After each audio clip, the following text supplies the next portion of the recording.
जावेद साहब के बीच और समाइल नकवी के बीच।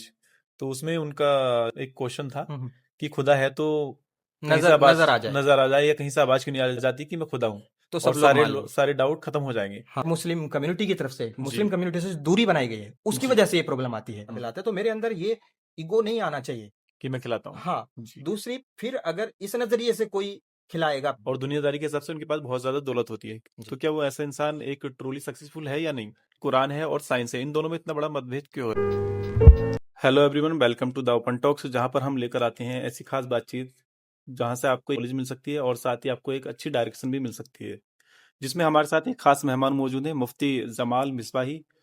और सर एक डॉक्टर भी हैं, साथ में सर ने पीएचडी कर रखी है और एक मुफ्ती का कोर्स भी कर रखा है। तो सर हमारी पॉडकास्ट में आपको बहुत बहुत स्वागत है। जी, बहुत शुक्रिया। तो सर हमारी ऑडियंस को एक बार बताएं, आपका जो मुफ्ती बनने का सफर है कैसा रहा? ये असल में इसमें दो तरह के सफ़र मेरे रहे हैं, जी जिनमें से एक हम कह सकते हैं दीनी तालीम का सफ़र, जी और दूसरा मॉडर्न जी जी एजुकेशन की जो जर्नी है। जी तो ये दोनों सफ़र रहे हैं, और ये दोनों सफ़र पैरेलल नहीं चले। जी यानी ऐसा नहीं हुआ कि मैं दोनों तालीमें एक साथ हासिल कर रहा था, जी बल्कि पहले मैंने दीनी तालीम पर फोकस किया, और उसके बाद जब वो तालीम पूरी मुकम्मल हो हो गई गई। या मुकम्मल हो जी गई, उसके बाद मैं फिर मॉडर्न एजुकेशन की तरफ मैंने शिफ्ट किया, जी और फिर जो यूनिवर्सिटी की जो तालीम है वो मैंने जी हासिल की। तो दीनी तालीम की जो बात है, तो मेरा जो उसमें जो हायर एजुकेशन है, यानी जी आलिमियत और फ़जीलत के जो कोर्स हैं, जी फ़जीलत और मुफ्तियत के जो कोर्स हैं, जी वो मैंने जामिया अशरफिया मुबारकपुर से किया, जी जो आज़मगढ़ में वाक़ है। जी और जामिया अशरफिया मुबारकपुर को अज़हर हिंद भी कहा कहा जाता जाता है। है। जी। तो जो दीनी तालीम है, हम्म। इसमें भी कई स्टेजेस हैं। जी तो पहला स्टेज है इसमें मौलवियत। तो मौलवियत को लगते हैं 5 साल, जी और बल्कि उसमें जो पहला ही दर्जा है, उसके लिए भी अच्छी क्वालिफिकेशन की ज़रूरत है। जी अब बहुत अच्छी उर्दू और अरबी लिखना पढ़ना आती हो, जी तो यहाँ से जब शुरू करते हैं तो 5 साल में कोई भी एक तालिब इल्म या कोई भी स्टूडेंट मौलवी बनता है। और इसमें भी जो शुरू के 2 क्लासेस हैं, जी उसमें एक एडिशनल डिग्री भी दी जाती है, जिसको कारी कारी की जी सनद कह सकते मौलवी हैं, से पहले वाली। मौलवी से पहले। जी तो 2 साल में मौलवियत यानी दरस निज़ामी भी पढ़ रहे होते हैं, और जी साथ में जो किरात की कुतुब होती हैं इल्म जी तजवीद की, वो भी पढ़ रहे होते हैं। तो 2 साल में मौलवियत का भी कुछ हिस्सा कवर हो गया, जी और साथ में किरात की किरात की डिग्री भी मिल डिग्री भी गई। मुकम्मल। फिर उसके बाद एडिशनल जब 3 साल पढ़ते हैं, जी तो फिर मौलवियत की डिग्री मिलती है। जी और उसके बाद फिर 2 साल फिर खर्च करते हैं जी तालीम में, तो वो आलिमियत की सनद हासिल होती है। जो मुफ्ती की बात होती है। नहीं, अभी नहीं, अभी तो पहला अच्छा, स्टेज मौलवी हुआ। मौलवी की बात जो होती है। मौलवी के बाद जब 2 साल और पढ़ेंगे, जी तो फिर आलिमियत की सनद मिलेगी। जी उसके बाद 2 साल और पढ़ेंगे, तो फिर फजीलत की सनद जी दी जाएगी। फजीलत में क्या रहता है सर? फजीलत में बस ये होता है कि जो हम मौलवियत में पढ़ रहे थे, जी तो उसी में स्टैंडर्ड जो है वो हाई हो जाता है। हाई हो जाता है। उसके अलावा स्पेशलाइजेशंस आ जाते जी हैं, ज़्यादा उसमें फोकस फिर हदीस पे होगा, इल्म जी हदीस पे होगा, उसूल हदीस पे होगा। जी तो इन चीज़ों पे ज़्यादा जो फाउंडेशनल जो हम्म। रिसोर्स बुक्स हैं, उन पे ज़्यादा फोकस होता है जी फजीलत में। तो फजीलत एक तरह से हम कह सकते हैं कि मास्टर्स के जी इक्विवेलेंट है, बराबर है। जी आलिमियत ग्रेजुएशन के बराबर है, हम्म। और मौलवियत एक तरह से इंटरमीडिएट के बराबर है। जी तो जब आलिमियत हमने 2 साल और कर लिए, तो ये जी 7 साल हो गए। फिर उसके हम्म बाद 2 साल एक्स्ट्रा फिर से पढ़ते हैं, हम्म। तो फिर फजीलत की सनद दी जाती जी है। फिर फजीलत के बाद जामिया अशरफिया की अगर मुबारकपुर की अगर बात जी करें, तो वहाँ पे एक मिनिमम क्राइटेरिया है। तो उस क्राइटेरियन को जो पास करता है, जी तो उनको इस बात की इजाज़त होती है कि वो एंट्रेंस एग्जाम में मुफ्तियत के लिए वो बैठ बैठेंगे। सकते हैं, जी पार्टिसिपेट कर सकते हैं। तो उसमें फिर लिमिटेड सीट होती हैं। फिर उस एग्ज़ाम को जो पास करता है, तो जी मुफ्ती के लिए सेलेक्ट होता है। तो कुल मिलाकर ये हम कह सकते हैं 11 साल की ये रेगुलर जर्नी है। जी और इसमें जो पहली क्लास है, वो भी काफ़ी डीप है। जी जो दीनी तालीम है वो 11 साल की आपकी 11 जर्नी साल। रही है। जी, जी। अच्छा उमूमन लोगों को लगता है ना कि ये मौलाना है। जी बस उनको एक बात पता है कि इनकी कोई एक छोटी-सी नॉलेज होती है, और जी उसके जी बाद मौलवी बन जाते हैं, जी और बात खत्म हो जाती है। तो मैंने आपको बताया कि इसमें कई स्टेजेस हैं, जी और बल्कि जिस मैंने कहा कि आलिम ग्रेजुएशन के बराबर है। तो अगर कोई जी फाजिल है, तो जी इसका मतलब उसने मास्टर्स किया हुआ है। जी तो ये बात समझने की ज़रूरत है, अवाम को ये बात पता नहीं है। हम्म। तो ये तो दीनी तालीम का सफ़र हुआ। उसके बाद चूँकि मेरे पास इंटरमीडिएट भी था, तो फिर दीनी तालीम के बाद फिर जर्नी शुरू होती जी है मॉडर्न एजुकेशन की। तो हम्म उसके लिए मैंने जामिया मिल्लिया इस्लामिया में हम्म। पॉलिटिकल साइंस में जी ग्रेजुएशन की, जी और उसके बाद पॉलिटिकल साइंस में ही मैंने पोस्ट ग्रेजुएशन की। जी फिर इसी सब्जेक्ट में एमफिल भी है, फिर उसके बाद पीएचडी की। हम्म। और इन दोनों के मेरे जो सब्जेक्ट जो टॉपिक हैं, जी उस पर मैं एक एक रिसर्च मिसाल कर रहा हूँ। मतलब एक नज़र डाल लेते हैं उस पे। जी तो एमफिल का जो मेरा सब्जेक्ट था, उसमें मैंने इस्लामिक कॉन्स्टिट्यूशनलिज्म को सेकुलर कॉन्स्टिट्यूशनलिज्म के साथ कंपैरिजन किया है उसने जी। मैंने। और जो मेरा पीएचडी का टॉपिक है उसमें यूनिफॉर्म सिविल कोड, जो इस वक्त बहुत हीटेड डिबेट जी है इस जी। वक्त, तो उत्तराखंड उस में पर लागू भी है वो। उत्तराखंड में वो लागू भी जी है, तो उस पर वो मेरा काम है। जी। अच्छा सर, पीएचडी करने का ख्याल कहाँ से आया दीनी तालीम के साथ साथ? पीएचडी में का जो असल में ज्यादातर हमारे जहन में जो ज्यादा बात थी वो ये नहीं थी कि एक और डिग्री हासिल करना है, जी। बल्कि असल चीज है मेथड को जानना। तो रिसर्च का जो मेथड है कि किस तरीके से रिसर्च की जाए, जी। वो ज्यादा निगाह में हमारे रही। रही। क्योंकि आजकल हम देखते हैं कि बहुत सारे लोग मीडिया पे भी कहते हैं कि अगर पॉडकास्ट हो रहा है या उन्होंने जी वीडियो जी। बनाई तो वो कहते हैं कि मैं इस पर रिसर्च कर रहा हूँ, तो ये रिसर्च नहीं होती। जी जी। रिसर्च का मतलब है कि जैसे हमारे सुपरवाइजर थे, जी तो जामिया मिल्लिया इस्लामिया में वो बहुत पॉपुलर एक जी। प्रोफेसर है। और आमतौर पे जो प्रोफेसर होते हैं उनके स्टूडेंट्स होते हैं, तो हम कहते हैं कि उनके स्टूडेंट्स नहीं होते बल्कि फैंस होते हैं। तो जी जी। वो बहुत एक मिसाल से उन्होंने बताया कि उन्होंने कहा कि पीएचडी कार पे नहीं होती, तो कार के किसी छोटे से पुर्जे पे पीएचडी होती है। तो जी। कभी भी कार पे पीएचडी नहीं होती। हम्म। कोई कोई बोलेगा मैंने पॉलिटिकल साइंस पे पीएचडी किया, नहीं, इस पे पीएचडी नहीं होती। जी इसी तरह पीएचडी जो होती है वो सॉल्यूशन पे उसका ज्यादा फोकस नहीं है, उसका ज्यादा जो फोकस है वो है प्रॉब्लम को पकड़ने पे, प्रॉब्लम को प्रॉब्लम क्या डिटेक्ट है? करने पे। जी। तो असल इसमें चूंकि हमने जब इफ्ता किया हम्म। तो उसमें भी हमको एक मकाला लिखना पड़ता है थेसिस जी। की तरह, उसमें भी हमको रिसर्च सिखाई जाती है, हम्म। मगर उसका अपना एक मेथड है। लेकिन जो यूनिवर्सिटीज है उनका एक अपना मेथड है। जी तो असल जो काम है वो प्रॉब्लम को पकड़ना। जी। मिसाल के तौर पे जब कोई मोबाइल रिपेयर करता है, तो उसका जो भी टाइम जाता है वो डिटेक्ट करने में जी जाता है जी। जी कि 1.5 घंटे तक वो एक प्रॉब्लम को डिटेक्ट करता है, और जब जी। डिटेक्ट कर लेता है तो वो विद इन मिनट्स उसको सोल्व सॉल्यूशन कर दे। देता है, सोल्यूशन दे जी जी, देता है। सॉल्यूशन मिल जाता तो है। असल जो जिस चीज ने हमें अट्रैक्ट किया वो जी था कि मेथड को समझा जाए कि सच्चाई को निकाला कैसे जाए, फैक्ट्स को जाना जी। कैसे जाए। सच्चाई क्या है? जी, जिन चीजों पे नॉलेज अवेलेबल नहीं है तो हम्म। वहां पे नॉलेज कैसे गैदर कैसे की जाए। जी तो ये एक चीज थी जिससे हमें लगा कि एक मेथड भी जानना चाहिए और जी। रिसर्च का सही तरीका हमें मालूम जी है। सर, जैसे कि आपने बताया कि आपने मुफ्ती का कोर्स भी किया, साथ में पीएचडी भी की, तो इन दोनों को आपने साथ में बैलेंस कैसे किया? ये दरअसल क्वेश्चन पहले भी हमारे सामने आया है जी और अवाम भी इस बारे में बहुत सोचते होंगे, जी। बल्कि जो यूनिवर्सिटीज के स्टूडेंट्स हैं हम्म। वो भी बहुत सोचते होंगे कि जी। दोनों को बैलेंस कैसे किया जा बैलेंस सकता है। तो कैसे किया जा दरअसल ये सकता है? एक हम कह सकते हैं कि ये एक मिसकॉन्सेप्शन का एक रिजल्ट है इस तरह जी से जी। सोचना। क्योंकि दीन और दुनिया दो अलग चीजें नहीं है, जी बल्कि दुनिया को जिया कैसे जाए और दुनिया को जीने का एक जो सही तरीका क्या है उसी का नाम दीन है। तो जी। दीन का जो दीन जो टर्म है उसका जो माना है, उसका उसका माना है कॉन्सेप्ट द है। Way of life. जी तो वे ऑफ लाइफ हुआ वो। तो मिसाल के तौर पे हमें दुनिया में रहते हुए एक इकोनॉमिक सिस्टम खड़ा करना है, जी लेकिन वो कैसे खड़ा किया जाए वो दीन बताता है। जी। एक पॉलिटिकल सिस्टम हमको खड़ा करना है, हम्म।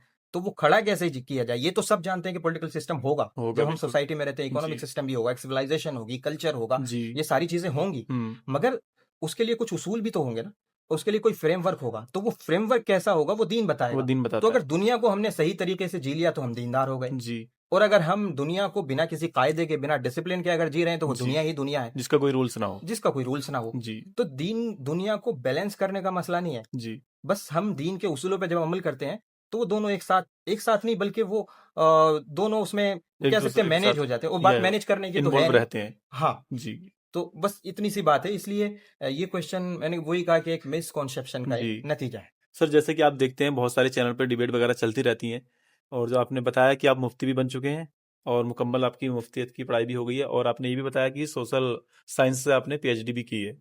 तो सर, जैसे कि आप देखते हैं सोसाइटी में, कई बार देखते हैं हम सोसाइटी में, क्या हम लोग भी सुनते ही रहते हैं, जो एक कुरान है और साइंस है, इन दोनों में इतना बड़ा मतभेद क्यों है फिर? यहाँ पे फिर से एक वही बात आ गई जी तो मैंने जो कहा कि एक मिसकॉन्सेप्शन वाली बात जी। है। तो साइंस और कुरान में मतभेद या कॉन्ट्रडिक्शन नहीं है, जी बल्कि हो ये रहा है कि जैसे जैसे साइंस डेवलप कर रही है जी। वैसे वैसे साइंस उसी तरफ जा रही है जो कुरान ने प्रेडिक्शंस की थी या जो कुरान ने पहले बताया था। अच्छा, कुरान ने पहले बता रखा है उसके बारे में? जी, तो जी साइंस का जो एक मेथड है वो है जी। Trial and error. जी तो साइंस जब एक रिसर्च शुरू होती है और जी। रिसर्च प्रोग्रेस करती है, जी तो उस प्रोग्रेस के दौरान साइंस के पॉइंट ऑफ व्यू बदल सकते हैं। जी। और बदलने के बाद जो फाइनल रिजल्ट आएगा, जी जो बिल्कुल सच्चाई आंखों के सामने आश्कार हो जी। जाएगी, जी। तो वहां जो एक फैक्ट निकल के सामने आता है वो जी। वही होता है जो कुरान में पहले से दिया होता है। अच्छा, वो कुरान के हिसाब से रिजल्ट आता है। कुरान के हिसाब से जी रिजल्ट आता है।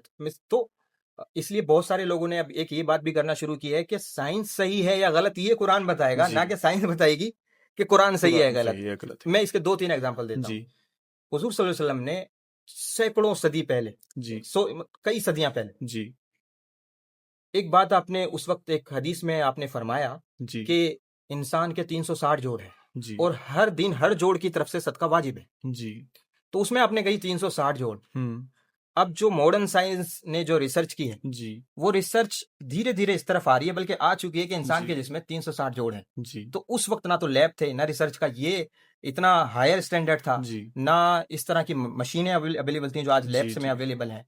तो उस वक्त ये कौन बता रहा था जी कि 360 जोड़ है? कुरान बता रहा था। कुरान, ये हुजूर सल्लल्लाहु अलैहि वसल्लम ने हदीस मुबारक में जी बताया। जी जी इसी तरह कुरान में जब बच्चा माँ के पेट में जब मरहले में होता है, जी जी तो वो कई स्टेजेस से गुजरता है। जी तो कुरान में उसके कई स्टेज दिए हैं कि पहले जी मुज़गा बनता है, फिर दूसरा, तीसरा, चौथा स्टेज है, कब जी सूरत उसकी तस्वीर बनना कब शुरू होती है। जी तो ये सब कुरान ने उस वक्त दिए हैं। जी अब वो जो उस वक्त दिए थे, मिसाल के तौर पे एक हदीस पाक में है कि जब 42 दिन हो जाते हैं तो तस्वीर फरिश्ते को भेजता है अल्लाह जी रब्बुल इज्जत, और वो उसकी तस्वीर बनाता है। तो बच्चे जो की। अल्ट्रासाउंड चेक किए गए हैं उनमें ये बात पाई गई है कि 41वें दिन के बाद उसकी शेप समझ नहीं आएगी, समझ नहीं आएगा कि इंसान है या कुछ और है। जी और जैसे ही 42 दिन गुजरते हैं तो वो ह्यूमन शेप में आने लगता है और उसको शेप मिल अल्ट्रासाउंड जाती है। देख के समझ में आता है कि ये इंसान है। जी तो वो चीजें हर एक ऐसी, मुज़गा का जो लफ्ज है जी कि जब बच्चा माँ के पेट में होता है तो मुज़गा भी बनता है, तो मुज़गा कहते हैं चबाए हुए गोश्त को। जी तो जब मुज़गा बनता है, जब उसको मैच करते हैं साइंस की नई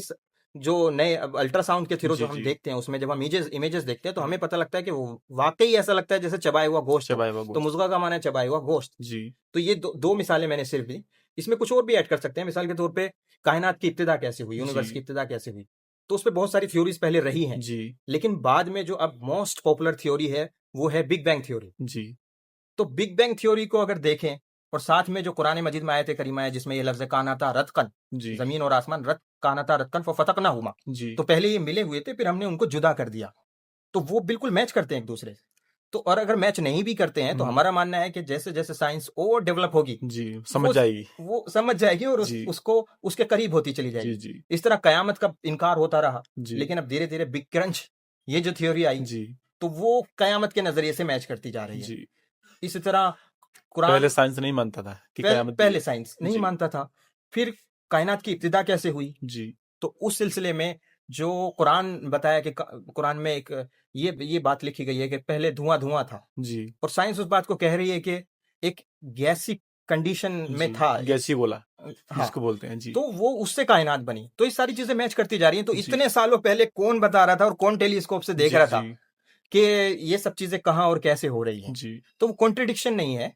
और जो लोग भी कहते हैं कि साइंस में और कुरान में कॉन्ट्रडिक्शन है, तो जी मेरा मानना है कि वो उनका स्टडी की कमी लैक है। है, जी और उस वजह से वो इस तरह की बात कर रहे हैं। जितना ज्यादा जी पढ़ते जाएंगे उतना ज्यादा समझते जाएंगे। समझते चले जी जाएंगे। सर, हम सुनते हैं कि इस्लाम केवल आखिरत की बात करता है। देखते रहते हैं सोशल मीडिया पे भी, दुनिया में भी ये चीजें चलती रहती है कि इस्लाम जो है एक ऐसा धर्म है जो आखिरत की बात करता है और दुनिया की नहीं करता। ये किस हद तक ठीक है?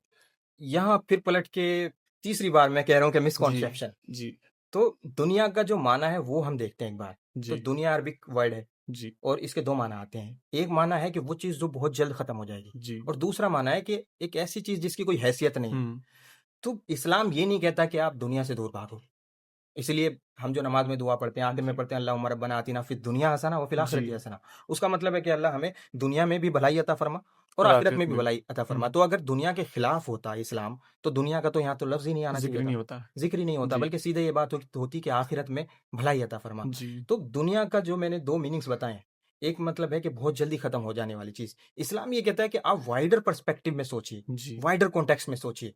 आप सिर्फ इतना मत सोचिए कि जितनी आपकी जिंदगी है, बल्कि उससे बाहर निकल के सोचिए, अपने बॉक्स से बाहर निकल के सोचिए। जी कायनात बहुत बड़ी है और इसमें फिर कितनी कहकशाएं हैं और कितना दौर चलेगा, आखिर तक कहाँ तक जाएगा। तो एक जी वाइडर कॉन्टेक्स्ट में सोचने की बात हो रही है, छोटी दुनिया से निकलिए।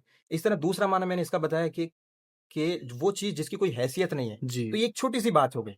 इस्लाम सिर्फ इतना कह रहा है कि आप जो भी काम कर रहे हैं तो वाइडर कॉन्टेक्स्ट में सोचिए, जी और फिर मकसद दुनिया को मत बनाइए, हम्म क्योंकि दुनिया को मकसद बनाएंगे तो आपका नजरिया छोटा हो जाएगा। जी मकसद आप बनाइए अल्लाह रब्बुल इज्जत की रजा। तो देखिए, फैमिली में हर एक इंसान अपने घर वालों को खाना खिलाता है, भाइयों के लिए मेहनत करता है, बीवी बच्चों के लिए जी मेहनत सब करता है, करते माँ हैं बाप के फैमिली लिए के मेहनत लिए। करता है। जी इस्लाम कहता है कि आप इसमें अगर ये नियत कर लें कि मैं अल्लाह ताला को राजी करना चाहता हूँ, जी तो फिर उसके दो फायदे हो जाएंगे।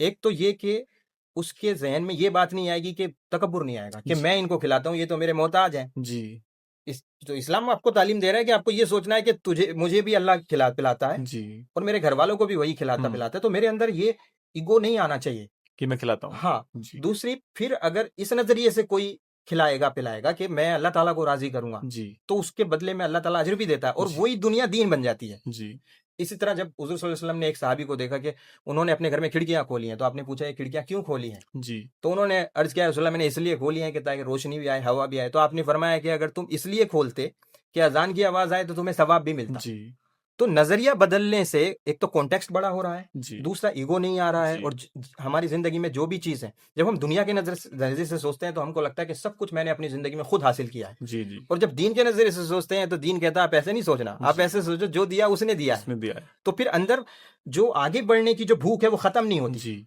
क्योंकि जो कुछ भी मेरा है मेरे पास है, वो मेरा तो है नहीं। जी तो नजरिया बदलने की बात है ना, कि ये इस्लाम ये नहीं कह रहा कि आपको दुनिया के लिए नहीं सोचना, जी जी बल्कि हुजूर सल्लल्लाहु अलैहि वसल्लम ने फरमाया कि तिजारत करने वाला जो सच्चा है, जी तो उसका जो हश्र होगा उसे जो उठाया जाएगा अंबिया और सिद्दीकीन के साथ उठाया जाएगा। जी ये आपने बात कही है। हजरत उस्मान गनी रज़ियल्लाहु तआला के पास बेइंतहा दौलत थी, आपने कभी नहीं कहा कि आप गलत काम कर रहे हो, आप जी बोलते कि आप क्या कर रहे हो, छोड़ दो, जी ऐसा आपने कभी नहीं बोला। इसी तरह आ, जब मदीने में हिजरत करके मुसलमान गए, जी तो हुजूर सल्लल्लाहु अलैहि वसल्लम ने दोनों को भाई भाई बना दिया, मुहाजिरीन को जो हिजरत करके गए थे और जी मदीना के जो नेटिव सिटीजन्स थे, जी नेटिव थे, उनको भाई भाई बना दिया। तो मदीने के लोगों ने ये किया कि अपनी दौलत को आधा आधा कर दिया और कहा कि जो भाई भाई बनाए आपस में, हर एक को बोला कि आधी आप ले ले, आधी मेरी। बराबर बराबर उनको दे दी जाए। तो हजरत अब्दुल रहमान बिन औफ ने जी को भी एक हजरत रबी अब्दुल्ला बिन रबी अंसारी, उनका नाम जी शायद मैं भूल रहा हूँ, जी उन्होंने पेश किया कि आप आधा माल मेरा ले लें। तो उन्होंने कहा कि नहीं, मैं माल नहीं लूंगा, मुझे आप बाजार का रास्ता बता दीजिए, जी मैं वहां से अपना बिजनेस शुरू करूंगा। तो अकॉर्डिंगली उन्होंने अपना बिजनेस शुरू किया, जी और बिजनेस शुरू करने के बाद कहते हैं कि मदीने में जब उनका माल आता था तो 700 ऊंट पे लद के आता था, जी और मदीने में धूम मच जाती थी, सबसे बड़े अमीर वहां के बन गए। वो बहुत अमीर बने। जी तो कभी इसको मना नहीं किया, बात सिर्फ इतनी कही है कि दुनिया में उतरो तो उसूलों को याद रखो, जी और वो उसूल हमने सेट कर दिए। किसी को धोखा नहीं देना, किसी को झूठ नहीं बोलना, माफ लोगों की मदद करने का नजरिया जी रखना है। तो ये भी वही मैंने कहा कि ये भी एक कम स्टडी ना होने का हाँ, नतीजा है, नॉलेज कम होने की वजह से लोग नॉलेज कम ऐसा होने की सोचते वजह से हैं। लोग। सर जैसे दुनिया में हम लोग देख रहे हैं, अभी कोई आदमी बहुत ज्यादा पैसे वाला है, कई लोग ऐसे हैं कि बहुत ज्यादा दौलत उनके पास इकट्ठी होती है और उनके पास लैक ऑफ दीन होती है। मतलब मैं कह सकता हूँ कि जो दीन की कमी उनके पास बहुत ज्यादा होती है और दुनियादारी के हिसाब से उनके पास बहुत ज्यादा दौलत होती है। जी। तो क्या वो ऐसा इंसान एक ट्रूली सक्सेसफुल है या नहीं?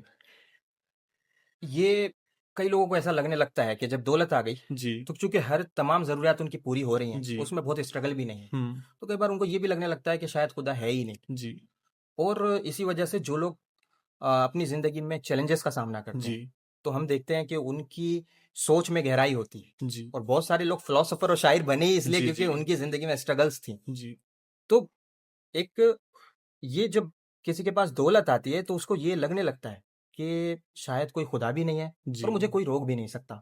इसलिए बार बार इस्लाम वार्न करता है मालदारों को, जी इसलिए वार्न करता है उनको, उनको यही बोलता है कि आप खुदा का शुक्र अदा कर, जी और आप यही मान के चलो हमेशा कि आपके पास कितनी भी दौलत हो जाए तो अल्लाह ताला ने अल्लाह दी ताला है। ने दी है आपको। तो अगर मालदार होने से अगर जिंदगी पे ये फर्क पड़ रहा है कि अंदर तकब्बुर आ रहा है, जी और ये महसूस होने लगा कि खुदा नहीं है, और जी ये महसूस होने लगा कि बाकी लोग इन्फीरियर नजर आ रहे हैं, जी तो वो बंदा तो ट्रूली सक्सेसफुल नहीं है। नहीं है, दुनिया के हिसाब से हो सकता है। वो दुनिया के हिसाब से बेशक हो जी सकता है। और और सही बात यह है कि अगर दुनिया के हिसाब से भी ऐसे बंदे का सक्सेसफुल होना मुश्किल है, जी क्योंकि बाद में या किसी भी टाइम वो कोलैप्स शिकार हो सकता है, शिकार हो सकता कोलैप्स हो है। सकता है जी वो। उसकी वजह ये, क्योंकि वो जब जब आदमी ये समझने लगता है सब मेरी मेहनत है, अल्लाह ताला जी का दिया हुआ नहीं है, तो वो कहीं ना कहीं उसूलों से भटकने लगता है, अल्लाह का ना शुक्र अदा करता है। ना शुक्रिया अदा करता जी है, और ना शुक्रिया अदा करते करते बहुत सारे गुनाहों में पड़ जाता जी है, बहुत लोगों पर जुल्म करने लगता जुल्म है, कर ले तो रहा उसका डाउनफॉल आना तय है, तय है। डाउनफॉल हो जाता है। दूसरी तरफ अगर कोई ऐसा बंदा है कि उसके पास प्रॉपर्टी है, दौलत है, जी लेकिन उसके बावजूद भी वो अल्लाह ताला को याद रखता है, लोगों की मदद करता है, जी जितनी उसके पास दौलत है वो उसको गरीबों में तकसीम जी करता है, इस तरह का नजरिया अगर रखता है तो हम उसको मान सकते हैं कि वो तो दुनिया से मसला नहीं है, जी लाख किसी के पास दौलत हो। जी यानी इसको हम ऐसे कह सकते हैं कि अगर एक शख्स के पास बेतहाशा दौलत है जी लेकिन खुदा को नहीं भूला, जी तो वो दीनदार है। जी अगर एक शख्स के पास बेतहाशा दौलत है जी लेकिन वो अल्लाह ताला को याद रखता है, जी लोगों के हुकूक अदा करता है, जी रिश्तेदारों के हुकूक अदा करता है, किसी पे जुल्म नहीं करता, तो वो दुनियादार नहीं है, जी वो दीनदार है। दीनदार है। अब इसकी रिवर्स सिचुएशन देखते हैं। जी। एक शख्स है कि उसके पास दौलत नहीं है, झोपड़पट्टी में रहता है, अपना जी। घर नहीं है, और लेकिन खुदा को भूल गया, जी। और उसके बावजूद भी लोगों से उलझता है और हुकूक अदा नहीं करता, ना अल्लाह जी। रब्बुल इज्जत के ना लोगों के। तो अगरचे इसके पास दौलत नहीं है मगर ये दुनियादार है। जी सर, मेरा एक और सवाल है आपसे, अकॉर्डिंग टू इस्लाम की गरीबी से कैसे बचा जाए? गरीबी से बचने के लिए जी। अगर हम कुरान का मुताला करते हैं जी। तो उसमें 2 या 3 बेसिक रीजंस हमें नजर आते जी। हैं। तो उनमें से एक जो ग्रेटेस्ट रीजन है वो है खौफ।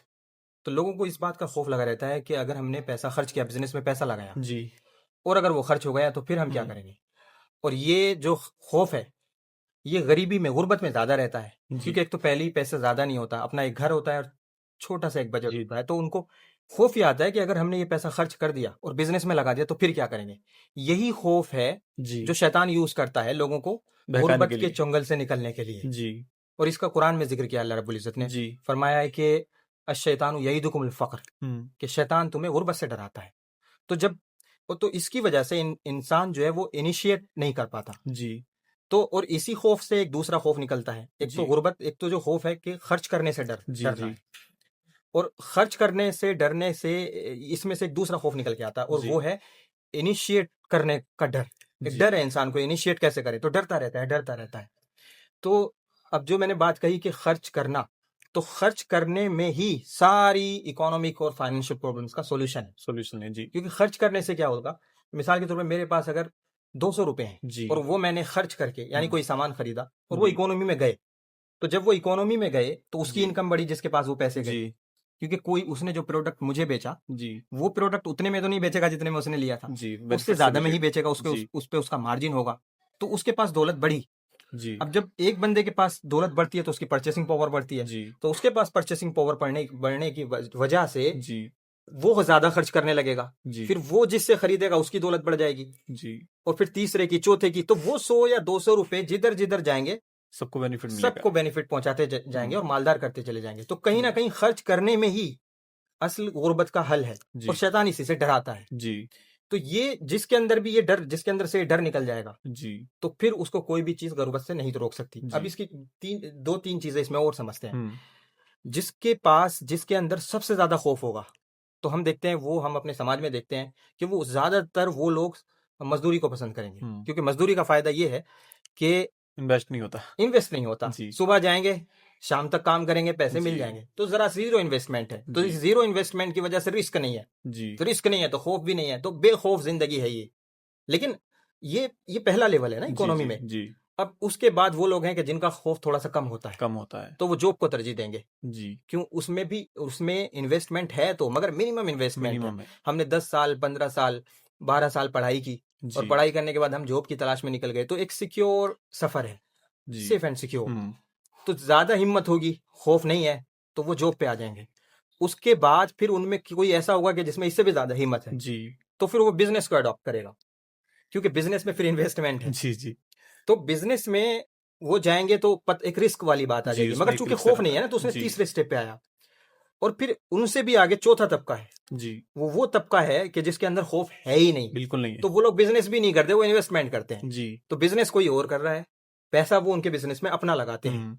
तो जिसकी वजह से उनके पास टाइम भी होता है, कहीं जा सकते हैं, आ सकते हैं, रिश्तेदारों में घूम सकते हैं, दोस्तों के साथ उठ जी। बैठ सकते हैं। तो आप देखिए कि जिसके अंदर खौफ ज्यादा है, पैसा भी उसके पास ज्यादा ही आएगा। ज्यादा होगा। और आज भी दुनिया में जो लोग इन्वेस्टर्स हैं और उनका जी। अपना बिजनेस नहीं है, जी। वो ज्यादा मालदार है, और उनके पास टाइम भी है और पैसा भी है। जी। जबकि बिजनेस में आप ये तो है कि आपको ज्यादा सिक्योर है, क्योंकि पैसा दूसरे को दिया है, दूसरे को दिया मगर है। बिजनेस में आपको टाइम नहीं मिलता, क्योंकि सारा टाइम आपको उसी में लगाना उसी में लगाना होता है। तो इससे भी समझ में आ रहा है कि जो खर्च करने का ज्यादा जिगर रखता है वो ज्यादा मालदार होगा, उसके पास ज्यादा दौलत आएगी। जी। और कुरान बार बार कहता है कि उन लोगों को कहता है खर्च करो, खर्च करो, ये कुरान में बार बार आता है। तो कई जगह तो आता है फी सबीलिल्लाह खर्च करो, जी। मगर इस तरह की आयतें भी हैं जहाँ पे फी सबीलिल्लाह का लफ्ज नहीं है। तो कुछ लोग कहेंगे कि नहीं, वहां पे फी सबीलिल्लाह हम मुराद लेंगे। जी। अगर मुराद लेना भी ले सकते हैं, लेकिन अगर वहां पे फी सबीलिल्लाह का लफ्ज नहीं है जी। तो क्यों नहीं है? तो इसका मतलब यह है कि खर्च करना अपने आप में ये भी वैल्यूएबल है। जी। तो इससे ये पूरी एक बात समझ में आ गई कि खर्च करने का जिसके अंदर जिगर है उसके पास कभी गुर्बत नहीं आएगी। जी। और दूसरा मैंने बताया था कि इनिशिएटिव लेना है उस खौफ से निकल के। तो हुजूर सल्लल्लाहु अलैहि वसल्लम के ज़माने का मैं एक बात बताता हूँ जी कि एक साहबी हुजूर सल्लल्लाहु अलैहि वसल्लम की खिदमत में हाजिर हुए और उन्हें कुछ लेने के लिए आए, तलब करने के लिए, कुछ जी मांगने के लिए। तो आप ये भी कर सकते थे, उनको सहाबा से बोलते या आप खुद से कोई सामान दे देते, बहुत कुछ दे सकते बहुत कुछ आप दे सकते थे, जी आप तो मालिक कायनात हैं। जी तो लेकिन आपने उनको कुछ दिया नहीं, बल्कि उनसे सवाल किया कि आपके घर में क्या क्या है। तो फिर उन्होंने अर्ज किया कि या रसूलल्लाह मेरे पास बस कुछ नहीं है, एक प्याला है और एक चादर है, जी उसी चादर को बिछाते हैं, उसी चादर को ओढ़ते हैं। तो आपने कहा कि वो प्याला लेकर के आओ। तो दो ही चीजें थी, दोनों आपने मंगा ली जी और मंगा कर फिर जो वहां पे और दूसरे साहब इकराम बैठे थे, हम्म उनसे फरमाया कि कौन है जो इन दोनों सामानों को खरीदेगा, यानी एक जी तरह से बोली लगाई आपने। जी तो किसी ने 1 दिरहम लगाया, उसका 1 दिरहम या दीनार। जी तो आपने फरमाया इससे ज्यादा में कौन खरीदेगा। तो किसी साहबी ने अर्ज किया रसूलल्लाह मैं इसको 2 दीनार में जी या दिरहम में खरीद लूंगा। तो आपने वो दोनों सामान उनको दे दिए और फिर दोनों दिनार उन साहबी को लेकर के कहा कि तुम ये लेके जंगल में जाओ, लकड़ियां काटो और बेचो, और जी 15 दिन तक नजर मत आना। जी तो वो 15 दिन तक नजर नहीं आए। 15 दिन के बाद जब आए तो उनके जी पास 10 दीनार थे। तो एक बिजनेसमैन बन के लौटे एक बिजनेसमैन बन के जी वो लौटे। तो आपने फरमाया इससे कुछ गल्ला लो और कुछ घर की जरूरी जी चीजें जी लो, वो घर में दो। और यहाँ से फिर उनकी शुरुआत हो गई। जी तो ये इनिशिएटिव लेने से हुई। तो कोई कहेगा मेरे पास तो पैसे ही नहीं है, तो पैसे तो उनके पास भी नहीं जी थे। बिल्कुल सही बात है आज के दौर में किसी के पास घर तो है जी या घर में किराए पे तो रहता है, उनके पास तो बिल्कुल 2 चीजों के सिवा कुछ था कुछ ही भी नहीं। नहीं था तो वहां पे आपने दरअसल क्या किया, एक तो खौफ से निकाला जी कि मेरे पास बचेगा क्या, और दूसरा इनिशिएटिव दिलवाई। जी तो इससे एक बेहतर समझ आती है। हम्म दूसरा एक बात मैं और कहना चाहूंगा कि कभी भी एजुकेशन और एम्प्लॉयमेंट को जोड़ के नहीं चलना चाहिए। नहीं चलना चाहिए एजुकेशन एक अलग चीज है, एम्प्लॉयमेंट अलग चीज है। जी अगर एजुकेशन और एम्प्लॉयमेंट का आपस में कोई इतना ऐसा रिश्ता ताल्लुक होता, जी तो कभी उन लोगों को जिनके पास एजुकेशन है कभी दौलत मिलती ही नहीं, बिल्कुल नहीं बल्कि उनको खाना भी नहीं मिलता। मगर उसकी इससे इससे हमें ये बात समझ में आती है कि दोनों का आपस में कोई लिंक नहीं है। नहीं है तो अगर कोई एजुकेशन हासिल करना चाह रहा है तो उसका मकसद सिर्फ और सिर्फ ये होना चाहिए कि वो सही और गलत को समझ सके, जी अपना इंटेलिजेंस बढ़ाए, जी उसका इंटेलेक्ट बढ़े जी और दुनिया को बेहतर तरीके से समझना सीखे, जी बेहतर फैसले ले। सिर्फ कारोबार के नहीं, अपनी पर्सनल लाइफ के, सोशल लाइफ के, सही पॉलिटिकल गलत लाइफ को के, ठीक से समझे सही गलत को ठीक से समझे। हम्म इसलिए पढ़ाई की कोई हद नहीं है और ना ही जी कोई कभी किसी को नहीं चाहिए कि वो ये बोले कि मैं ग्रेजुएशन करके रुक जाऊंगा जी या पोस्ट ग्रेजुएशन करके रुक जी जाऊंगा। वो तो जिंदगी का एक लंबा सफर है। इसलिए हुजूर सल्लल्लाहु अलैहि वसल्लम ने फरमाया कि उतलुबुल इल्म मिनल महदी इलल लहद, कि जी आप इल्म अगर हासिल करना चाहते हैं तो आप माँ की गोद से कब्र तक हासिल करते रहो। जी तो इल्म एक अलग डोमेन है, जी उसको एम्प्लॉयमेंट से जोड़ना अच्छी बात नहीं है। एम्प्लॉयमेंट यानी आपके पास पैसा कहाँ से आएगा, जिस दिन आपने पढ़ना शुरू किया था उस दिन ये भी सोचना शुरू कर दें। जी ये एक अलग लाइन है, उसको जी आप अलग रखिए, इसको आप अलग रखिए और अपनी हॉबी को भी अलग रखिए। जी जी जब इन 3 चीजों को आप मिक्स करते हैं तो फिर किसी में कामयाब नहीं होते। जी हॉबी हो सकती है किसी की कुछ अलग हो सकती है, जी लेकिन घर चलाने के लिए उसको एक अलग लाइन लेना होगी, पढ़ाई लिखाई एक अलग लाइन है। और इसी खल्त मल्त की वजह से आज का जो यूथ है उसको ये प्रॉब्लम्स आ रही हैं, क्योंकि उन्होंने यही समझ के रखा 15-20 साल पढ़ के कि ये जी जो एजुकेशन है मुझे पैसा भी देगी। ये पैसे के लिए तो थी एक नहीं, लग्जरी जिंदगी की उम्मीद रखता है एक लग्जरी जिंदगी को जी उम्मीद पर, और जब वो चीजें नहीं पूरी हो पाती तो फिर वो मायूसी का डिप्रेशन में शिकार चला हो जाता जाता है और जिंदगी के दूसरे जो डोमेन्स हैं और जी दूसरे जो फील्ड्स हैं उनमें भी उसकी जो परफॉर्मेंस है लो डाउन आ हो जाती जाती है। है जी सर जैसे भी आपने एजुकेशन की बात की है तो हम देख रहे हैं कि हिंदुस्तान में एजुकेशन का जो लेवल है काफी हाई गया है और साथ में ये भी देख रहे हैं कि जो बेरोजगारी है वो भी चरम पर पहुंची है इन दोनों पर आपके क्या विचार हैं अभी जो मैं बात कर रहा था वो ये, जी मैं पर्सनल लाइफ के लिए ये मैंने बात की कि किसी का भी नजरिया ये होना चाहिए कि एजुकेशन एक अलग चीज़ है, एम्प्लॉयमेंट जी एक अलग चीज़ है, जी हॉबी एक अलग चीज़ है। ये तो पर्सनल लाइफ की बात की। जी लेकिन अगर हम गवर्नमेंट की पॉलिसी की बात करें अगर, जी और किसी भी मुल्क की जो एजुकेशनल पॉलिसी है, जी तो उसमें अभी जो गैप है वो ये है, हिंदुस्तान में भी है और अलग हमारे अलग मुल्कों आसपास में है के जी कंट्रीज में भी ये जी प्रॉब्लम पाई जाती है।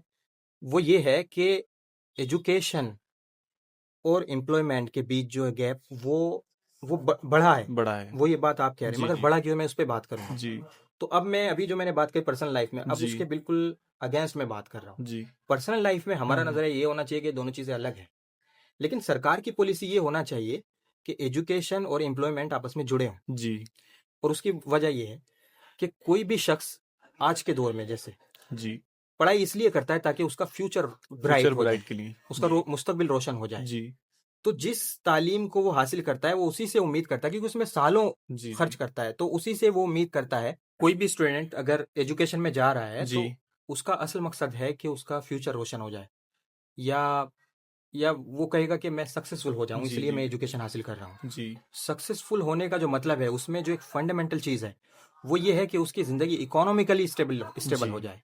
तो ये माना जाता है कि अगर किसी ने बहुत सी डिग्रियां भी ले ली, जी, लेकिन अगर वो इकोनॉमिकली स्टेबल नहीं बना, स्टेबल नहीं बना, तो कहते हैं, लोग कहते हैं कि तो कामयाबी नहीं हुआ, कामयाब पढ़ नहीं लिख के हुआ। भी बेकार ही रहा। जी, तो फिर ये हुकूमत की जिम्मेदारी बनती है कि वो अपने कोर्सेज को, करिकुलम को इस तरह से, सिलेबस को इस तरह से डिजाइन करे कि हर कोर्स से जी, इकोनॉमिक स्टेबिलिटी मिले। जी, तो इससे ये भी पता लगता है कि वो कोर्सेज जो इकोनॉमिकली स्टेबल नहीं बना सकते किसी जी, भी जी, स्टूडेंट को, वो डेड कोर्सेज, जी, डेड कोर्स हैं वो, उनको मरना पड़ेगा और बिल्कुल, कुछ दिन में वो मर जाएंगे। जी, और वो कोर्स जो इनकम लेकर के आते हैं हाँ, वो जिंदा रहेंगे और उस तरफ भीड़ बढ़ती जाएगी, कंपटीशन बढ़ता जाएगा जी, और बोझ बढ़ता चला जाएगा। तो मेडिकल साइंस की तरफ लोग क्यों भाग रहे हैं? क्योंकि जी, उनको पता है कि इसमें रोजगार है। रोजगार है, इंजीनियरिंग की तरफ इसलिए भाग रहे हैं क्योंकि उनको पता है कि इसमें रोजगार रोजगार है। जी, या यूपीएससी करना क्यों?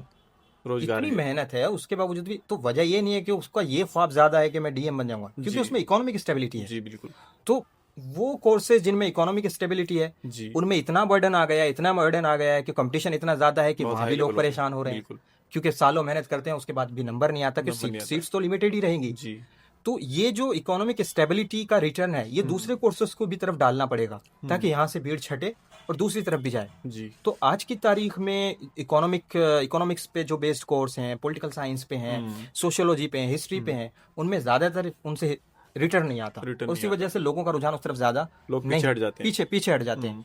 तो इस तरह की पॉलिसी बनाने की जरूरत है कि एक जो भी डिग्री हो जी, उसमें श्योर हो कि इससे इकोनॉमिक रिटर्न आएगा, और बाकी जितने कोर्सेज हैं उनमें उनको मॉडिफाई करने की जरूरत है, मॉडिफाई या करने की उस तरह जरूरत से उनको मिलाने और इस तरह से डिजाइन करने की जरूरत है कि ये बिल्कुल पूरी तरह ये बात यकीन के साथ जी, कही जा सके कि जो भी इन कोर्सेज में जाएगा जी, तो उसकी इकोनॉमिक स्टेबिलिटी उसको मिलेगी। तो मिलेगी, फिर डिस्पर्स हो जाएगी जिम्मेदारी, हाँ, और लोग एजुकेशन से घबराएंगे भी नहीं, पैसा लगाने से भी नहीं घबराएंगे, वक्त देने से भी नहीं घबराएंगे। गरीब तबका इसलिए एजुकेशन से घबराता है जी, क्योंकि उसके साथ भी ये प्रॉब्लम है कि पहले इकोनॉमिक वैसे स्टेबल नहीं है, और पढ़ने के बाद फिर से वैसे पढ़ने के बाद भी कोई गारंटी नहीं है कि उसको स्टेबिलिटी हाँ, मिलेगी कि बिल्कुल, नहीं मिलेगी। तो वो चाहते हैं श्योर कि नहीं है वो, बिल्कुल, तो वो चाहते हैं कि कम से कम जो मौजूदा जिंदगी है वो तो जी, सही से चले, बिल्कुल, बिल्कुल, तो उधर ना भेज के वो जो काम को करते चले आ रहे हैं उसी को आगे उसी बढ़ाते को हैं। आगे बढ़ा लेते हैं, 2-3 क्लास बच्चों को पढ़ाया और उसके बाद कहते हैं कि बेटा आप काम से लग काम जाओ। पे लग जाओ, तो जब उम्मीद होगी 100%, जी, तो लोग ये पढ़ाएंगे चांस बच्चों को, वो पढ़ाएंगे जी, और वो रिस्क लेंगे। जी, चूंकि उम्मीद नहीं है, और गरीब आदमी को तो और भी ज्यादा उम्मीद बिल्कुल नहीं है, सही बात, क्योंकि उसका अंदाजा है कि इतना लंबा पढ़ाना पड़ेगा जॉब हासिल करने के जी, लिए। फिर एक बात यहाँ से ये भी समझ में आई कि सरकारी जॉब की तरफ लोगों का भागना क्यों है, बिल्कुल, वही इकोनॉमिक स्टेबिलिटी। इकोनॉमिक्स, तो अगर हर जगह इकोनॉमिक स्टेबिलिटी आ जाए और सरकार पॉलिसी को चेंज करे, तो फिर चीजें बड़ी बैलेंस में आ जाए। और इससे एजुकेशन का लेवल भी कहीं ना कहीं बहुत ज्यादा बढ़ेगा, बिल्कुल, क्योंकि जी, एजुकेशन में लोगों का दिमाग नहीं होता, इस वजह से जी, नहीं होता क्योंकि उनको शक है कि कामयाबी मिलेगी कि नहीं मिलेगी या मिलेगी। नहीं और जब मिलेगी, हमें पता है कि मुझे कामयाबी मिलेगी ही मिलेगी, तो वो सारा टाइम उसी में देंगे, किताबें पढ़ेंगे, रिसर्च करेंगे। और एजुकेशन का जो एक स्टूडेंट का उद्देश्य भी यही होता है कि मैं एजुकेशन हायर करूं और ठीक से, और उसके बाद मुझे कोई जॉब मिले या कोई, जॉब मिल जाए और मेरा करियर सेट हो जाए। बिल्कुल, और करियर सेट होने का मतलब ये भी है, यही है कि एक इकोनॉमिक जरिया मिल जाए जी, और मैं फिर अमन सुकून के साथ जिंदगी गुजार सकूं, अपने बच्चों को पाल सकूं, उनको भी जी, पढ़ा सकूं, नेक्स्ट जनरेशन को तैयार करूं। बिल्कुल, इससे ज्यादा तो कोई चाहता नहीं। जी, तो इकोनॉमिक स्टेबिलिटी एक ट्रेन है, जी, अगर आप इकोनॉमिक स्टेबिलिटी दे रहे हैं तो आप इनको इस ट्रेन में रख के कुछ भी दे दीजिए, सब ले लेंगे। बिल्कुल, आप इनको अखलाक भी इसी में डाल दीजिए, जी, आप इनको एजुकेशन भी डाल दीजिए, बिल्कुल, जो चाहते हैं आप डाल दीजिए, डाल सब कुछ ले दीजिए, लेंगे। बिल्कुल, अगर ये नहीं देंगे तो बाकी आपका वो कुछ लेने जी, के लिए तैयार नहीं बिल्कुल। सर, जैसे कि हम लोग जानते हैं और आपने भी बताया कि आप एक इस्लामिक स्कॉलर हैं,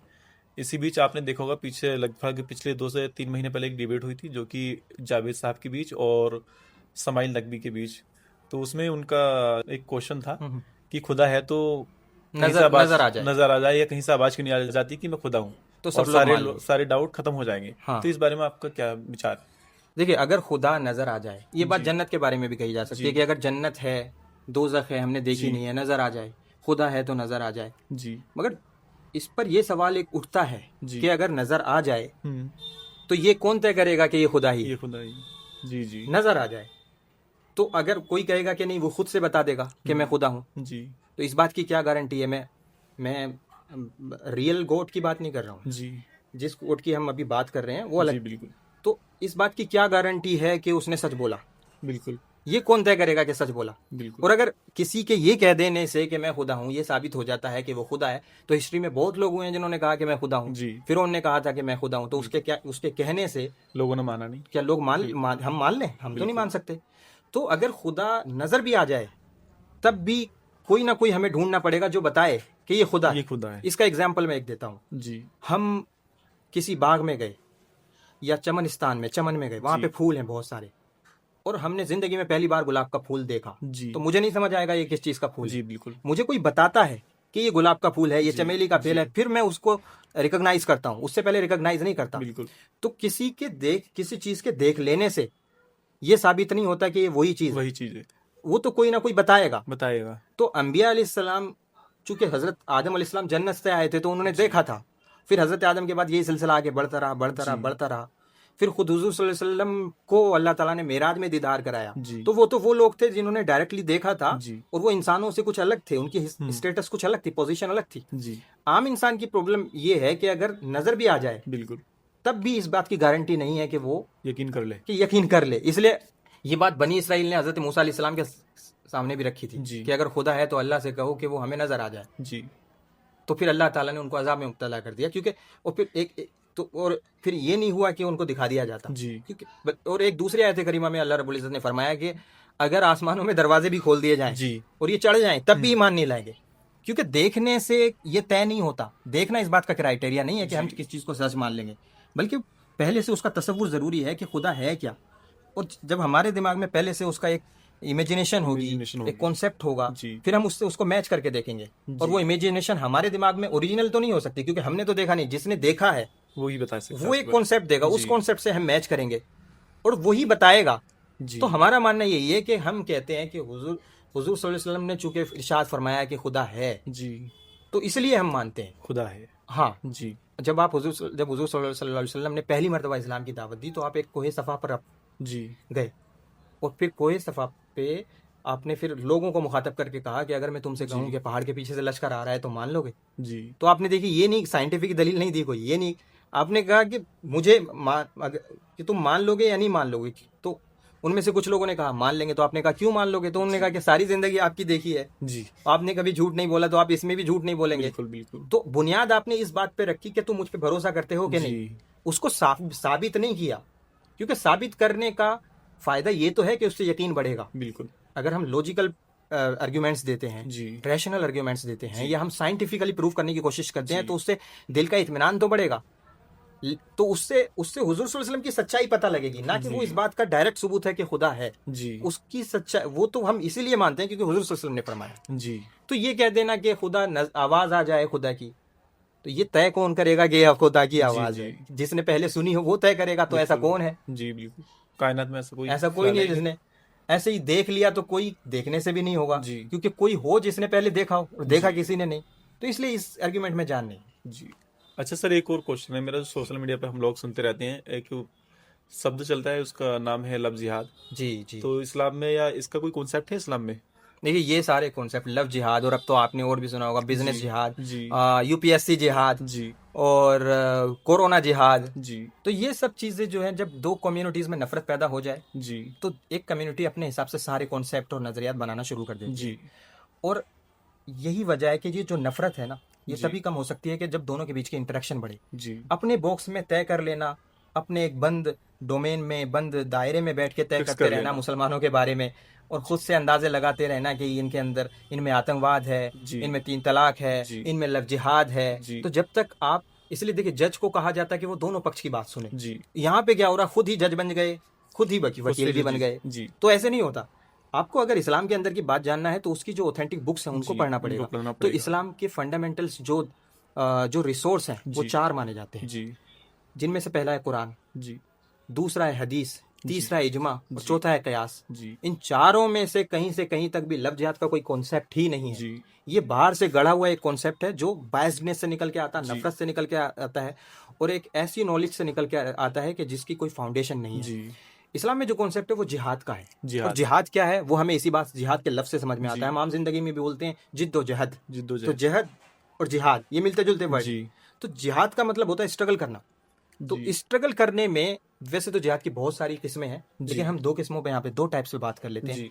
एक वो जिहाद है जिसको आमतौर पे सब लोग जानते हैं, और वो ये है, उस जिहाद का मतलब लड़ना नहीं है। उस जिहाद का मतलब है कि आपका एग्जिस्टेंस खतरे में आ गया और आपको ये हालात ऐसे पैदा कर दिए गए कि आप जिंदा भी नहीं बचेंगे। तो उस सूरत में आपको डिफेंस की एक आपके राइट है, और आप वो जो खतरा आपकी जिंदगी को लग गया है, आप उसको खत्म करने के लिए आप अपनी डिफेंस एक पोजीशन के लिए, अपने बचाव के लिए, वो जिहाद है।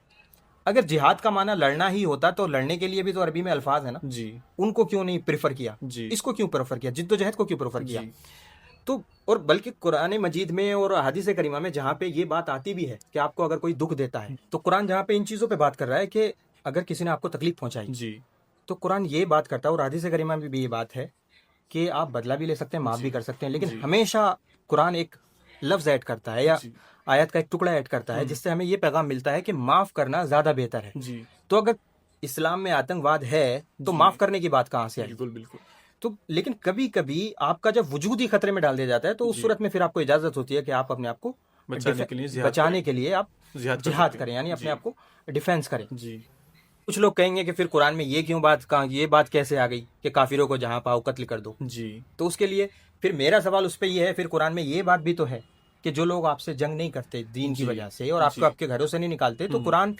अल्लाह ताला तुम्हें इस बात से नहीं रोकता कि आप उनके साथ हुस्न सलूक करो, उनके साथ जी इंसाफ करो। तो आपको एक ही आयत क्यों नजर आती है जी और ये दूसरी आयत नजर नहीं आती। जी और बल्कि एक हदीस पाक में है कि अगर किसी भी जानदार को आपने कोई फायदा पहुंचाया, तो वहां पे सिर्फ इंसानों की बात नहीं है। लोग तो कह रहे हैं कि सिर्फ मुसलमानों की बात करता है इस्लाम, यहाँ पे मुसलमानों की बात तो छोड़िए, जी इंसानों से भी निकल के जानवर भी उसमें आ गए। अगर किसी जानवर को भी जी फायदा पहुंचाया तो हुजूर सल्लल्लाहु अलैहि वसल्लम इरशाद फरमाते हैं कि उसमें भी उसका अजर मिलेगा उसे। तो एक औरत थी जो गुनाहगार थी जी और उसने अपने मोजे से या किसी भी तरह से कुएं से कुत्ते को पानी पिला दिया उसने, तो हुजूर सल्लल्लाहु अलैहि वसल्लम ने इरशाद फरमाया कि उसकी बख्शिश सिर्फ इसी वजह से कर दी गई, पानी पिलाने की वजह से। पानी पिलाने की वजह से कर दी गई। तो जिसके अंदर भी जान है, चाहे वो जानवर, तो उस औरत की बख्शिश सिर्फ इस वजह से कर दी गई क्योंकि उसने कुत्ते को पानी पिलाया था। तो ये भी फर्क नहीं कर रहा है इस्लाम तो कि वो जानवर है कि इंसान है। अगर किसी ने कोई भी अच्छा काम किया तो चाहे उससे फायदा मुसलमान को हो, गैर मुस्लिम को हो, बल्कि जानवर को भी हो, तो उसको भी अप्रिशिएट किया गया है। तो अगर बात इसी तरह की होती कि मुसलमानों को कि गैर मुस्लिमों को जहाँ पाओ कत्ल कर दो, तो फिर इतने सालों से ये हुक्म है जी और मुसलमान इतने सालों से इतनी सेंचुरी से दुनिया में है, तो सारे गैर मुस्लिम तो खत्म हो गए, क्योंकि ये तो उनको दीनी फरीदा बना के दिया गया है ना फिर इस हिसाब से कि आप जहाँ चाहो कत्ल कर दो। और अगर उसके बावजूद भी गैर मुस्लिम सब महफूज हैं, मुसलमानों के पड़ोस में गैर मुस्लिम रहते हैं और वो गैर मुस्लिम साफ ऐसा नहीं हो गया ख़त्म कर दिए गए, बिल्कुल सदियों से रह रहे हैं, आज भी रह रहे हैं, तो वो तो सब खत्म हो गए होते। और अगर ख़त्म नहीं हुए तो इसका मतलब ये है कि ये कॉन्टेक्स्ट अलग है और वो कॉन्टेक्स्ट अलग है। तो वो जो आयत करीमा नाजिल हुई है वो अलग हालात की है और ये जो बात कंडीशन अपने हिसाब से कंडीशन अलग अलग है जी। वो उस सिचुएशन की बात है जब जंग चल रही है, ऑन गोइंग वॉर है जी। उस सूरत में किसी की भी जान को खतरा है और जो एक्टिव नहीं रहेगा उसकी जान जाएगी जी, और जो वहाँ पे पैसिव रह जाएगा उसकी जान जाना तय है। तो हुजूर सल्लल्लाहु अलैहि वसल्लम जंग के दौरान में खुद कमांडर होते थे जी, और अल्लाह रब्बुल इज़्ज़त की इंस्ट्रक्शंस आती थी, तो जंग की हालत में उनसे ये बात कही जा रही है कि ये कमांड दो मुसलमानों को इस वक्त, क्योंकि अगर वो उस वक्त ये कमांड न दी जाए तो मुसलमानों का वजूद ही नहीं रहता। और ये तो सबके लिए एक कॉमन सी बात है। जब कमांडर फौज में एक जंग चल रही होती है उसमें वो इसी तरह से चीज़ों को देख रहा होता है। उस सिचुएशन को एक नॉर्मल आदमी, मैं या आप, जनता नहीं समझ सकती। उस सिचुएशन को वो समझता है जो मैदान जंग में चारों तरफ जब गोलियां बरस रही हैं, बम गिर रहे हैं, वो जानता है कि उस सूरत में क्या सिचुएशन है और क्या कमांड किस वक्त हमें देनी है। उसमें बहुत सारी टैक्टिक्स भी होती हैं और हालात को बहुत बारीकी से समझना होता है, उस तरीके से इंस्ट्रक्शन जारी की जाती हैं। तो उस सिचुएशन को नॉर्मल कंडीशंस के साथ जोड़ना ये बहुत बड़ी गलतफहमी है और ये इस वजह से हो रहा है क्योंकि जो दोनों जो गैर मुस्लिम कम्युनिटी की तरफ से मुस्लिम कम्युनिटी से दूरी बनाई गई है उसकी वजह से ये प्रॉब्लम आती है। तो जब तक आप उनके साथ बातचीत नहीं करेंगे, उनकी किताबों को उनके कॉन्टेक्स्ट में पढ़ेंगे नहीं, तब तक ये गलतफहमियां रहेंगी और आप अपने हिसाब से इंटरप्रेट करते रहेंगे, इंटरप्रेट करेंगे, फिर दूसरों को बताएंगे और आपको लगेगा कि मैं स्कॉलर हूँ। तो बात एक तो आप ऐसी की है आपने जो कहीं किताबों में लिखी नहीं है, फिर भी आपको खुद ब खुद लगता है मेरा इंटेलेक्ट बढ़ रहा है, मेरी समझ बढ़ रही है, और अब लोगों के सामने आप इस तरह से खुद को पेश करते हैं कि देखो मैंने इस्लाम को समझ लिया। आपने इस्लाम पे किताबें कितनी पढ़ी, और जब चीज़ों को उनके कॉन्टेक्स्ट में ना समझो तो आप 1000 किताबें पढ़ लो, वो सब वहम है, नॉलेज नहीं है। बिल्कुल। अच्छा सर, मेरे पास आपकी कुछ बुक्स अवेलेबल हैं जो आपने अपने हाथों से लिखी हैं, तो इन बुक्स का हमारी ऑडियंस को एक बार बताइए क्या रीज़न है और किस बेस पे आपने लिखी है। अच्छा, ये जो मैंने सारा काम किया है तो इसमें एक तो ये किताब, ये उर्दू में भी है जी, इसका नाम है इमाम को किसने मारा। तो थोड़ा नाम इसका अजीब है जी, लेकिन इसमें वो तमाम हालात बयान किए गए हैं जो इस वक्त हमारी खुद की कौम जी इमामों के साथ जिस तरह का रवैया अख्तियार कर रही है। आप जानते हैं कि आज भी इमामों को 6000-7000 रुपये सैलरी दी जाती है, जबकि एक मजदूर भी 18-20 हज़ार रुपये कमाता है। तो इसका मतलब ये है कि हमारी कौम ने जो इमामों को रुतबा दिया हुआ है जी। वो एक मजदूर से भी कम है। जी। उसके अलावा भी उनके ऊपर बहुत सारे साइकोलॉजिकल प्रेशर्स होते जी। हैं, बहुत सारी ऐसी दिक्कतें सामने आती हैं जो लोगों को नहीं पता। जी। वो लोग जानते हैं जिन्होंने इमामत किया है या मदारिस में पढ़ाते हैं। जी। जी। तो उनकी क्या क्या परेशानियां हैं। जी। तो मैं कहता हूं कि इसको जो कॉलेज में पढ़ने वाला तबका है जी। और यूनिवर्सिटीज़ में पढ़ते हैं, अवाम जी। तो नहीं पढ़ेगी क्योंकि अवाम है ही इसलिए जी। क्योंकि वो पढ़ती नहीं। जी। तो जो लोग भी हिंदी पढ़ सकते हैं, उर्दू पढ़ सकते हैं, वो ज़रूर इस किताब को पढ़ें। जी। क्योंकि अगर इमामों और उलमा के हालात ठीक नहीं किए गए तो इसका जी। सीधे असर हमारे दीन के मुस्तकबिल पे जी, पड़ेगा। कौम पर क्योंकि पड़ेगा। कोई चाहेगा ही नहीं कि वो अपने बेटे को आलिम बनाए, इमाम जी। बनाए। जी। और जब नहीं चाहेगा तो कुछ दिनों बाद आपको इस तरह के लोग देखना ही मिलेंगे नहीं। जी, बिल्कुल। तो ये उस सिलसिले में बात करती है। जी। दूसरी ये किताब है ज़कात की दुनिया में गुर्बत का कहर। जी। तो इसमें ज़्यादा फोकस इस बात पर है कि ज़कात का और इकोनॉमी का आपस में क्या लेना देना है। कॉन्टेक्ट है। ज़कात का और इकोनॉमिक सिस्टम, ज़कात और फाइनेंशियल सिस्टम, जी। तो आपस में ये एक दूसरे से किस तरह से इंटरकनेक्टेड है। जी। तो ये एक तरीके से मॉडर्न अप्रोच के साथ है। इसमें जी। ये बात नहीं की गई है कि ज़कात किसको देना है, कौन उसका जी। मुस्तहिक है, कौन नहीं है, कि ज़कात कितनी निकालना है, इसके जी। लिए अलग किताबें हैं। जी। इसमें ये बात की गई है कि ये इस पर डिस्कशन किया गया है कि जी। ज़कात गुर्बत को किस तरह से जड़ से उखाड़ के जी। जी। फेंक सकती है। जी। तो वो क्या तरीके अपनाए जाएं, क्या मेथड्स हों, और ज़कात क्राइसिस को किस तरह से जी। रोकती है, ज़कात के साइकोलॉजिकल इम्पैक्ट्स क्या जी। हैं, ज़कात के सोशल इम्पैक्ट्स क्या हैं, ज़कात जी। के इकोनॉमिक, हुँ। पॉलिटिकल इम्पैक्ट्स क्या हैं। हुँ। तो एक तरीके से एक नए पर्सपेक्टिव पे ये किताब बात जी। करती है। फिर आखिर में ये एक किताब है, इसका नाम है इस्लाम में यूट्यूब की आमदनी का हुक्म। जी। तो हम और आप भी फिलहाल सोशल मीडिया पे बैठ के जी। बात जी। कर रहे हैं। जी। तो यूट्यूब हुआ या इंस्टाग्राम है या जी। फेसबुक है, जी। इस तरह के जितने भी चैनल्स हैं जिनको हम सोशल मीडिया का प्लेटफॉर्म कहते हैं, जी। तो एक बहस काफ़ी दिनों से छिड़ी है कि जी। उसके ज़रिए जो आमदनी होती है किसी भी यूट्यूबर को, तो बेसिकली ये किताब उनके लिए है जो इन्फ्लुएंसर्स हैं, जी। यूट्यूबर्स हैं। जी। क्योंकि बतौर मुसलमान जो जी। मुस्लिम यंग्स जी। या जो भी हैं, अगर यूट्यूब पर हैं वो, या सोशल मीडिया के दूसरे प्लेटफॉर्म्स जी। पर हैं, इंस्टाग्राम पर हैं या फेसबुक पर हैं, जी। तो उनके लिए जानना ज़रूरी है कि इसमें इस्लामिक पॉइंट ऑफ व्यू क्या है। जी। उन्हें जो उससे इनकम आती है वो हुँ। हलाल है या नहीं है, जायज़ है या नहीं है। हुँ। तो वो बेशक इस किताब को पढ़ना चाहिए ज़रूर। जी। और जिस तरह से भी इसमें इस्लाम की पोजीशन मिलती है, अकॉर्डिंगली उनको आगे बढ़ना चाहिए। जी। अच्छा सर, इस बुक को कोई हमारे कोई जैसे कि दोबारा कहूँ, सर इस बुक को अगर हमारी ऑडियंस कोई खरीदना चाहे तो वो कैसे खरीदेंगे? ये तीनों किताबें जी। इनको सिराज पब्लिकेशंस ने इनको पब्लिश किया है। पब्लिश किया है। जी। और ये पब्लिकेशन मुरादाबाद का एक टाउन है भोजपुर, जी। वहाँ पे सिचुएटेड है। जी। तो हम स्क्रीन पे एक नंबर चला देंगे, जी। वहाँ से उस नंबर के थ्रू कॉन्टैक्ट कर सकते हैं। जी। और होम डिलीवरी इन तमाम किताबों की जी। अवेलेबल है। जी। तो जो भी अगर चाहते हैं कि इन किताब को हासिल करें, इन किताबों जी। में से किसी को या सबको हासिल करें, तो जी। इस नंबर पर कॉन्टैक्ट कर सकते हैं और ये किताब घर पहुँचा दी जी। जाएगी। तो सर आपने हमारी पॉडकास्ट में इतना कीमती वक्त दिया, इसके लिए तहे दिल से शुक्रिया। मैं भी आपका बहुत शुक्रगुजार हूँ और जी। मुझे बहुत अच्छा लगा आपके स्टूडियो में आकर। जी। और सबसे बेहतर जो मुझे बात पसंद आई वो थे आपके क्वेश्चंस, जी। क्योंकि क्वेश्चंस ऐसे थे जो थॉट प्रोवोकिंग थे। जी। जी। और हर सवाल अपने आप में बहुत डेप्थ वाला है। जी।